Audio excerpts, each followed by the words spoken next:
È una vera e propria odissea quella che si è trovata a vivere una 41enne padovana che, incinta per la terza volta nonostante la spirale, ha deciso di interrompere la gravidanza. Per procedere con l'aborto, la donna, una libera professionista, ha dovuto bussare alla porta di ben 23 ospedali del nord-est, ricevendo sempre risposte negative tra l'obiezione di coscienza e la burocrazia. Io da queste ragazze che ho avuto modo di incontrare o comunque che abbiamo seguito, ho proprio visto l'esasperazione di un momento molto delicato della propria vita, difficile, in cui prendi una decisione di questo tipo, a dover vedere un'istituzione, l'istituzione salute, che non ti accoglie ma ti rifiuta.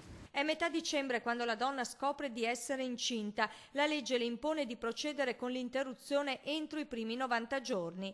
Una corsa contro il tempo che si trasforma in un girone infernale, iniziato dall'ospedale di Padova e terminato a gennaio, grazie all'interessamento del sindacato con l'aborto, avvenuto sempre a Padova allo scadere dei fatidici 3 mesi. Tutti i casi hanno bussato a parecchie strutture, tutti.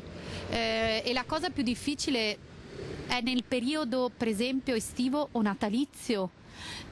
Faccio questo ragionamento per metterla anche sull'aspetto più generale, perché io non vorrei focalizzarmi solo sulla situazione particolare, ma per dire che questa situazione particolare va a reiterarsi anche nei confronti di altre signore.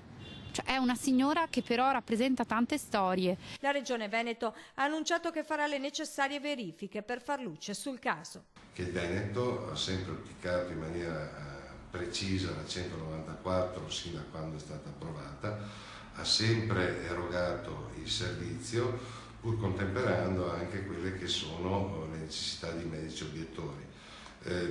Ci spiace sia accaduto, appunto per questo che ci attiveremo con verifiche specifiche.